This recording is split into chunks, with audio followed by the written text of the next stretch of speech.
In this next series, I'm going to be talking about Sufism a lot because this is very close to my heart. I'm a Dances of Universal Peace teacher and a Sufi student of various different Sufi teachers. And I just love the heart sense of Sufism. But so often it becomes ungrounded. So as I work through this series, I'm going to be using like electrical analogies because we are alive, right? And life itself is electricity.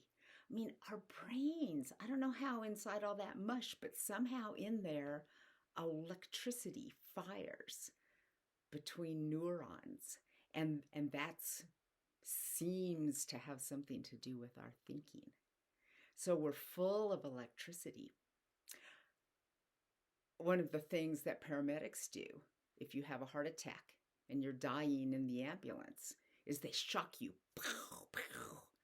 with enough shocks you can get the heart going again and get the person back alive. So we are full of this electricity. And so much of our thoughts follow the way that electricity works as well. If we're very ungrounded, then you can either be constantly drifting off into ecstasy or, drifting off into critical thinking, putting things together or going back and forth between the two. But that's not our natural, awake self. The awake self is grounded into the nothingness of being, which is a real thing, and I am going to attempt to show you that. So we're talking about a grounded Sufi practice, a grounded non-dual practice, a grounded Buddhist practice. Once you really ground this into reality, and using the other theme of this series, that we belong here, that's the first thing that's going to ground you.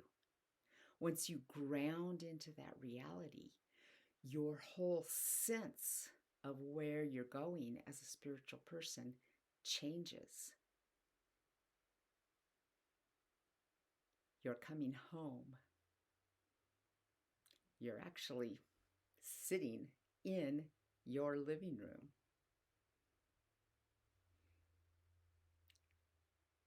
Open your eyes. Grounded. Now, don't get me wrong, we can still go off into vacations of ecstasy. And we can still sit down and get the work done that's necessary to be done with our critical intelligence. But if we keep everything grounded in the reality of being, of who we are, then we open up avenues of being and living and relating that weren't there before. So the grounded Sufi, the grounded non-dual practitioner, grounding while you pray, grounded while you dance, always knowing who you are. This is what we want. This is it. This is me. This is you.